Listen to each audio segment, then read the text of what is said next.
अस्सलाम वालेकुम students, this is Mohammad Siddique and you are watching the physics with खासकली सिद्दीक। हमने बॉस मॉडल के टॉपिक को जो है वो उसका एक पार्ट किया था, अभी दूसरा पार्ट है। फर्स्ट पार्ट के अंदर हमने फर्स्ट पोस्टुलेट को डिस्कस किया था। अभी दो और पोस्टुलेट्स हैं जो कि अभी हमने इस वीडियो के अंदर डिस्कस करने हैं। तो आइए देखते हैं कि पहला पोस्टुलेट, उसके बाद जो दूसरा पोस्टुलेट, सेकंड पोस्टुलेट हमारे पास क्या है बॉस मॉडल का, हाइड्रोजन के एटम के बारे में। The total energy of electron remain constant as long as it remains in the same orbit। इसका मतलब जो है वो क्या बनता है कि ये हमारे पास कोई हाइड्रोजन एटम है। इसका हम ये फर्स्ट शेल जो है इसके अंदर एक इलेक्ट्रॉन ले रहे हैं, या फिर दूसरे शेल के अंदर ले लें, या फिर तीसरे शेल के अंदर। तो इस तरह जो है वो हमें इस अजम्पशन, इस पोस्टुलेट के मुताबिक अगर देखें तो क्या बनता है कि अगर ये इलेक्ट्रॉन यहाँ पे रिवॉल्व कर रहा है तो इसके अंदर कोई सर्टेन एनर्जी अवेलेबल है।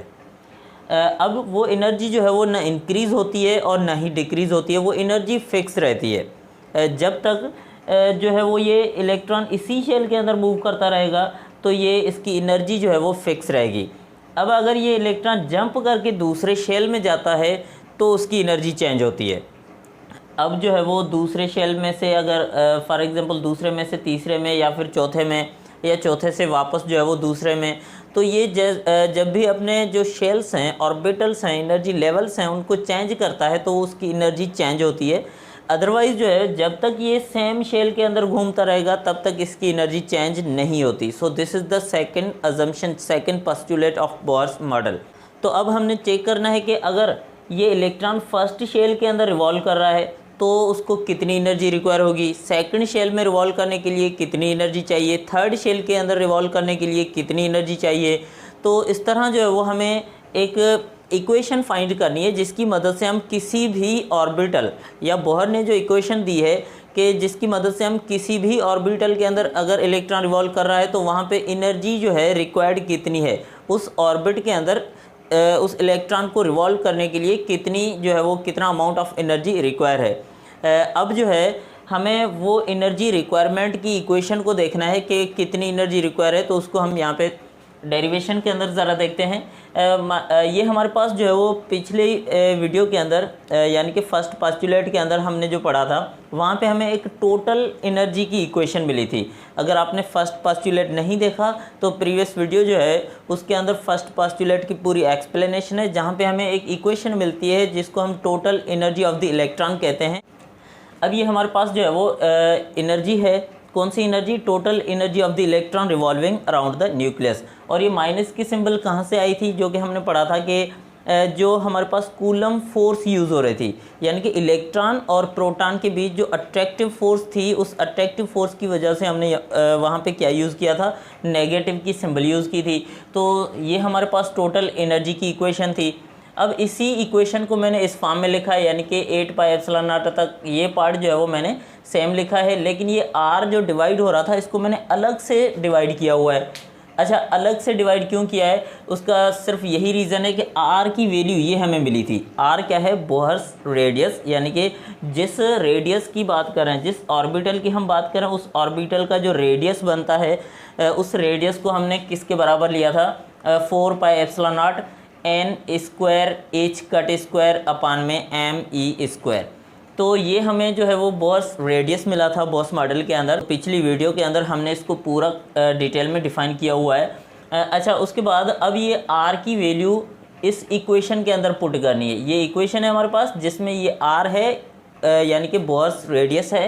तो इस रेडियस की जगह पे हमने ये पूरा टर्म पुट करना है।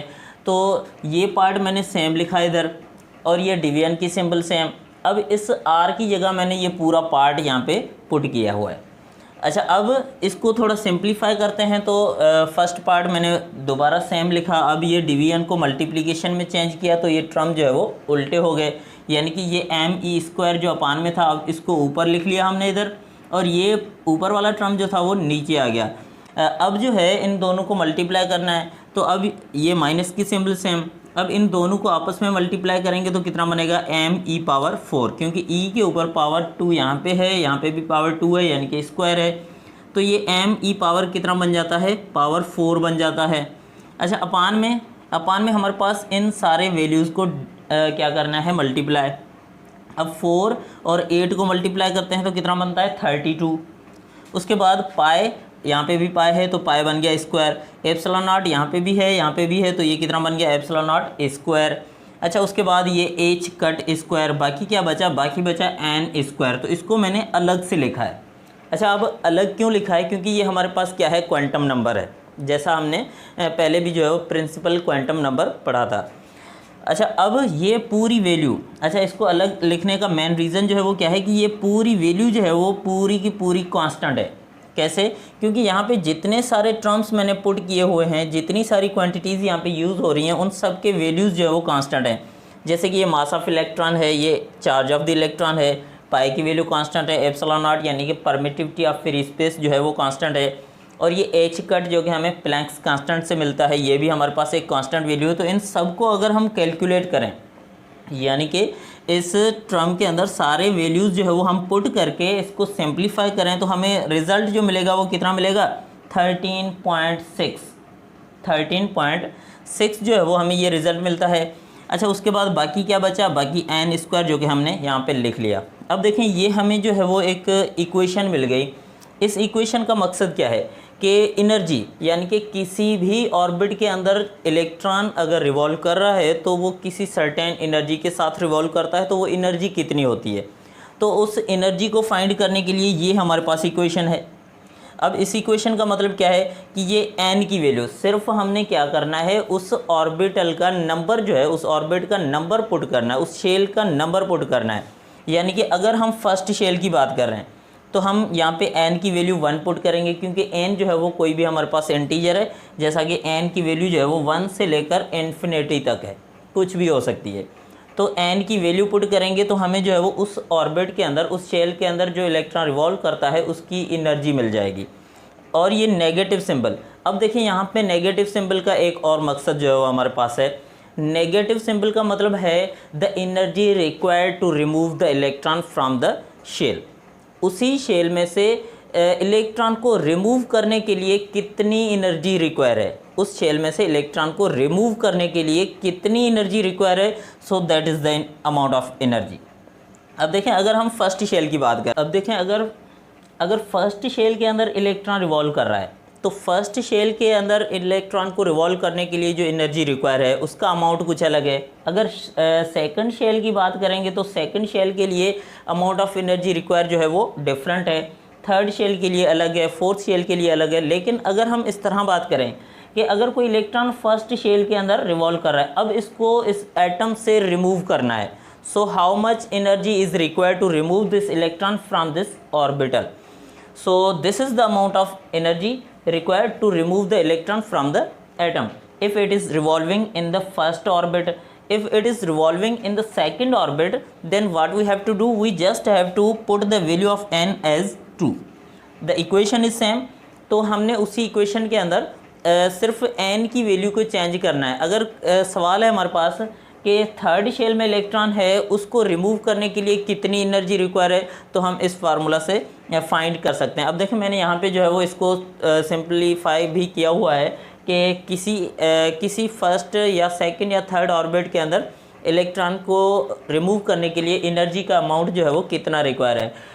तो यहाँ पे हम अगर फर्स्ट शेल की बात करते हैं तो ये -13.6 जो कि सेम अपान में 1 का स्क्वायर, तो 1 का स्क्वायर 1 ही बनता है, इसलिए मैंने यहाँ पे 1 लिखा हुआ है।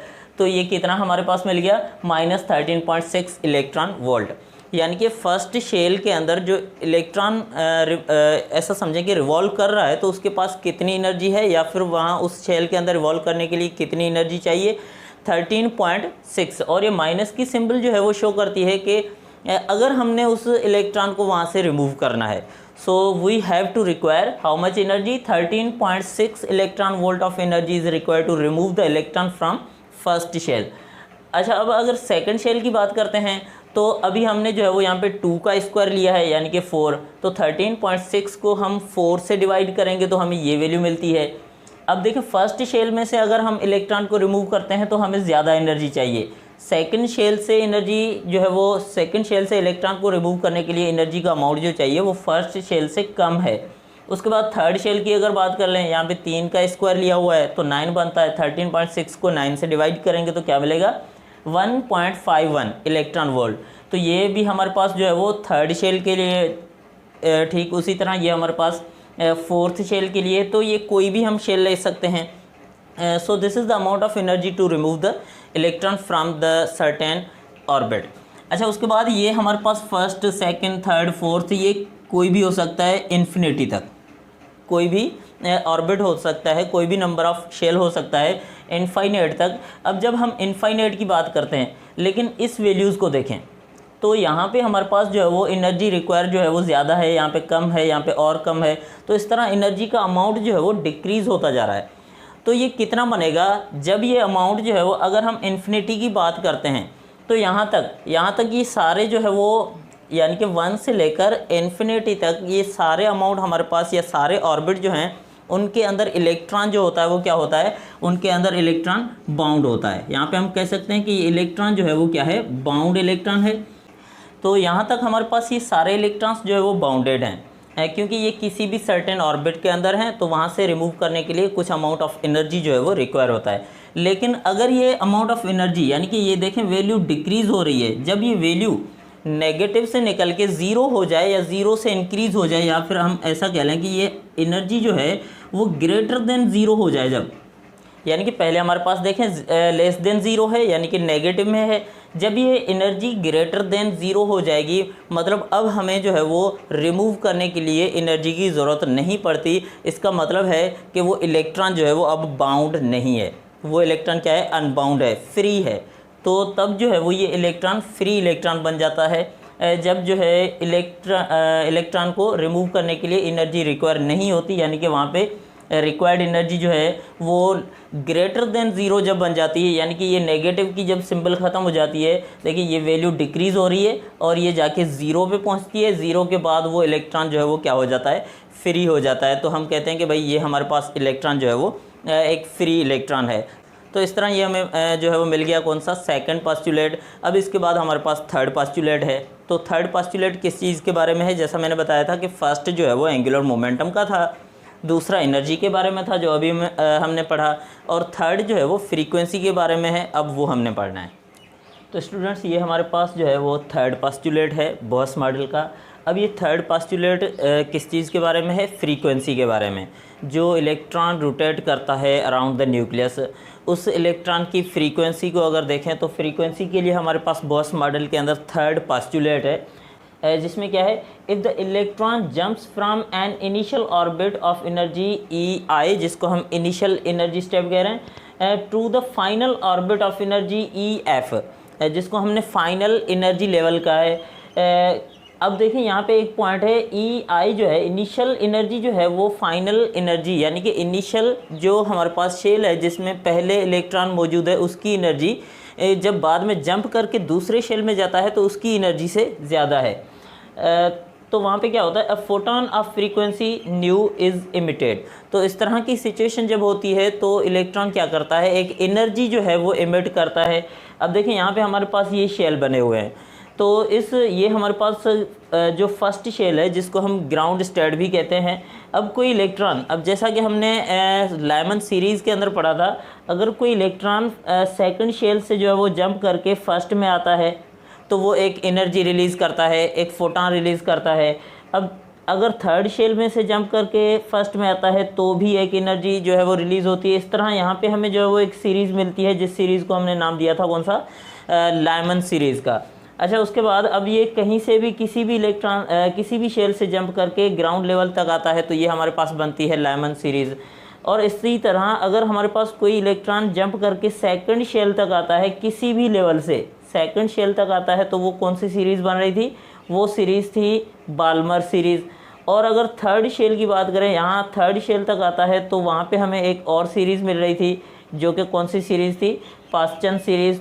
और अगर फोर्थ शेल तक आता है तो वो हमें मिलती है ब्रैकेट सीरीज़। फिफ्थ शेल तक आता है तो वो हमें मिलती है पीफन सीरीज़। तो इस तरह हमें डिफरेंट जो है वो सीरीज़ मिल रहे थे। अब यहाँ पे जो है वो नंबर ऑफ़ शेल हैं जो कि इनफाइनेट हैं। तो इस तरह अगर यहाँ से दूसरे शेल से फर्स्ट शेल में आता है कोई इलेक्ट्रॉन तो उसकी फ्रीक्वेंसी कितनी होगी, सेकंड से जो है वो फर्स्ट में आता है तो कितनी होगी, थर्ड से फर्स्ट में आता है तो कितनी होगी, फिफ्थ से लेकर सेकंड तक आता है तो फ्रीक्वेंसी कितनी होगी। तो इस तरह का जो हमारे पास जब इस तरह का मैटर होता है, इस तरह की सिचुएशन होती है, जंप करके एक इलेक्ट्रॉन जो है वो एक एनर्जी लेवल से हायर एनर्जी लेवल से जंप करके जब लोअर एनर्जी लेवल के अंदर आता है तो एक फोटॉन एमिट करता है। अब हमने उस फोटॉन की फ्रीक्वेंसी को देखना है कि फ्रीक्वेंसी कितनी हो सकती है। तो उसके लिए हमारे पास क्या है कि energy is equal to H nu, जो कि प्लैंक्स इक्वेशन के अंदर हमने पढ़ा था, प्लैंक्स लॉ के अंदर हमने पढ़ा था कि एनर्जी जो है उस फोटॉन की एनर्जी कितनी होगी, एच न्यू, न्यू यानी कि फ्रीक्वेंसी होगी उसकी, और ये एच क्या है, प्लैंक्स कांस्टेंट। अब इस इक्वेशन के मुताबिक देखें तो न्यू किसके बराबर हो जाएगा, ई अपॉन एच, क्योंकि ये एच जो है यहाँ पे न्यू के साथ मल्टीप्लाई हो रहा है तो इस साइड पे हम डिवाइड कर सकते हैं, तो ये हमें इक्वेशन मिल जाएगी। अच्छा, अब ये जो एनर्जी है वो रिलीज़ जो होती है एनर्जी, उस एनर्जी की यहाँ पे बात हो रही है, तो वो एनर्जी कितनी होगी उसका अमाउंट जो है वो डिपेंड करता है the energy difference between this orbits. अगर सेकंड से फर्स्ट में आ रहा है तो इनका जो एनर्जी डिफरेंस है वो हमें मिलेगी एनर्जी जो फोटॉन की होगी। यानी कि अगर फॉर एग्जांपल सिंपली हम कहते हैं कि भाई ये हमारे पास जो है वो इस थर्ड शेल की जो एनर्जी है वो है 3 इलेक्ट्रॉन वोल्ट फॉर एग्जांपल, और ये यहाँ से थर्ड में से जंप करके फर्स्ट में आता है तो फर्स्ट की जो एनर्जी है वो है हमारे पास मान लीजिए कि 1 इलेक्ट्रॉन वोल्ट। तो यहाँ से जब जंप करके ये इलेक्ट्रॉन यहाँ पे आता है तो अब इन दोनों के दरमियान एनर्जी गैप कितना बन गया, 2 इलेक्ट्रॉन वोल्ट का। तो वो कितनी एनर्जी रिलीज़ करेगा, 2 इलेक्ट्रॉन वोल्ट। उस फोटॉन की एनर्जी जो है वो कितनी होगी, 2 इलेक्ट्रॉन वोल्ट। तो इसी तरह हमारे पास जो है वो इक्वेशन यानी कि न्यू जो है वो किसके बराबर हो गया, इनिशियल माइनस फाइनल। कौन सी एनर्जी की बात हो रही है, तो पहले जिस शेल में वो इलेक्ट्रॉन रिवॉल्व कर रहा था उसकी एनर्जी में से हम जो है वो फाइनल वाले शेल की एनर्जी को माइनस करेंगे अपान में ये सेम एच यानी कि प्लैंक्स कांस्टेंट। अब ये प्लैंक्स कांस्टेंट एच अपान 2 पाई किसके बराबर होता है, एच कट के, जो हम पहले भी पढ़ चुके हैं। तो ये 2 पाई इधर डिवाइड हो रहा है, इस साइड पे मल्टीप्लाई करते हैं तो ये एच यानी कि प्लैंक्स कांस्टेंट किसके बराबर हो जाएगा, 2 पाई एच कट के।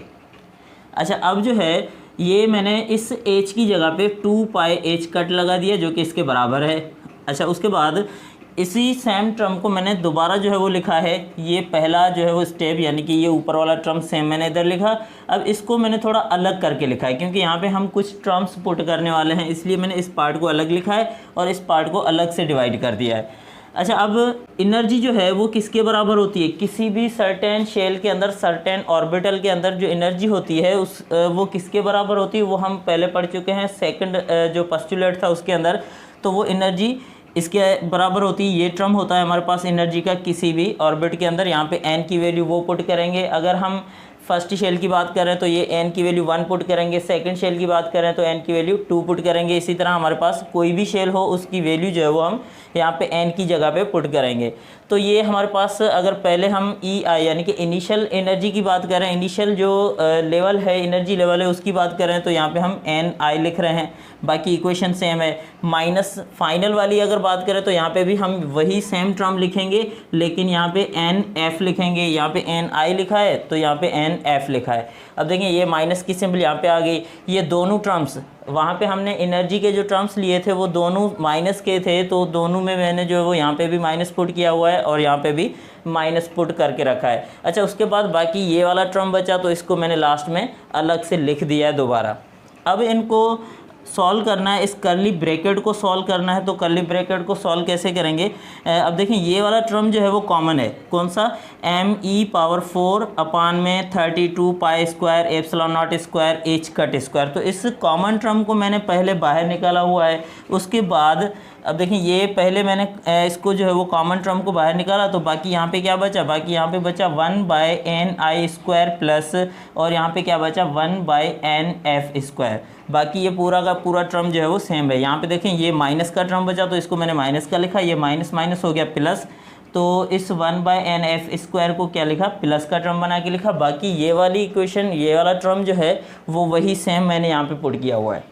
अच्छा, अब जो है इसको और सिंप्लीफाई करने के लिए देखिए ये मैंने सिर्फ और सिर्फ क्या किया है, इस टर्म को इनके साथ मल्टीप्लाई किया है, क्योंकि ये जो है वो नीचे वाले टर्म आपस में मल्टीप्लाई होंगे, तो इसको मैंने मल्टीप्लाई किया। तो इस टर्म को इस ब्रैकेट के साथ मैंने नीचे वाले टर्म से मल्टीप्लाई कर दिया इधर।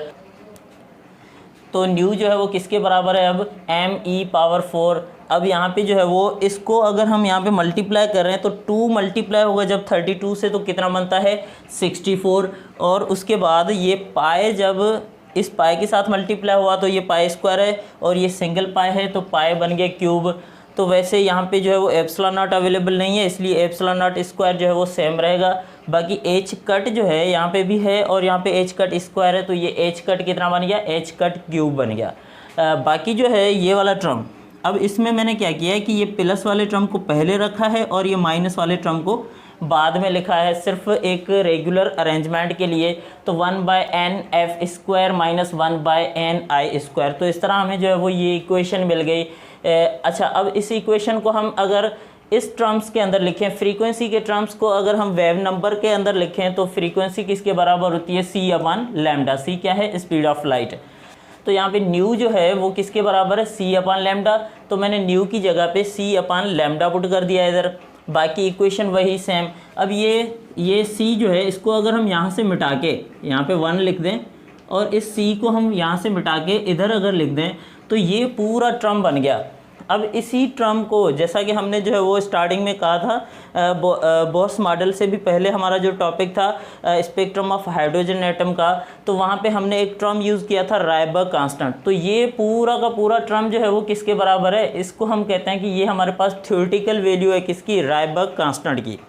तो इस तरह हमारे पास रायबर्ग कांस्टेंट की जो थ्योरेटिकल वैल्यू मिल गई, तो इस पूरे टर्म को r के इक्वल लिया है, जो कि हमारे पास क्या है, रायबर्ग कांस्टेंट। बाकी इस ब्रैकेट को मैंने सेम लिया है। तो इस तरह हमें जो है वो ये फार्मूला मिल गया, इसको हम वेव नंबर भी पढ़ सकते हैं। तो ये हमारे पास एक फार्मूला मिल गया जो कि हम सीरीज़ जो हमारे पास डिफरेंट थे उनके अंदर हमने इसको यूज़ भी किया था। कौन सा सीरीज़, अब देखें ये हमारे पास रायबर्ग कांस्टेंट है जिसकी वैल्यू कितनी है, 1.097 × 10⁻7 पर मीटर। तो ये हमारे पास रायबर्ग कांस्टेंट की वैल्यू है। इसको हमने कहाँ पे यूज़ किया था, फाइनल शेल को हमने नाम दिया था किसका, पी का, और जो इनिशियल शेल था उसको हमने एन से शो किया था उन सीरीज़ के अंदर। तो इस तरह यहाँ पे हमारे पास जो एन एफ की वैल्यू हमने पहले पुट की थी, कौन सी, जो कि हमारे पास कुछ सीरीज़ मिल रहे थे हमें, जैसे लायमन, बाल्मर, पास्टन सीरीज़। तो वहाँ पे यहाँ पे हम जो है वो वैल्यू पुट कर रहे थे, कौन सी, पी की वैल्यू और यहाँ पे एन की वैल्यू। तो इस तरह अगर हम फाइनल शेल, यानी कि अगर हम फाइनल शेल की वैल्यू कितनी रखें, 1 रखें और एन की वैल्यू 2 से स्टार्ट करें, तो हमें एक सीरीज़ मिलेगी जिसको हम क्या कहते हैं, लायमन सीरीज़। यानी कि यहाँ पे हम जो है वो वैल्यू 1 पुट करें तो ये वैल्यू जो है वो 2 से स्टार्ट होगी, और अगर यहाँ पे वैल्यू हम 2 पुट करें तो ये वैल्यू 3 से स्टार्ट होगी, तो हमें मिल जाएगी बाल्मर सीरीज़। अगर यहाँ पे हम वैल्यू 3 पुट करें और ये वैल्यू जो है वो 4 से स्टार्ट होगी तो हमें मिलेगी पास्टन सीरीज़। यहाँ पे वैल्यू हम 4 पुट करें और ये 5 से स्टार्ट होगी तो हमें मिलेगी ब्रैकेट सीरीज़।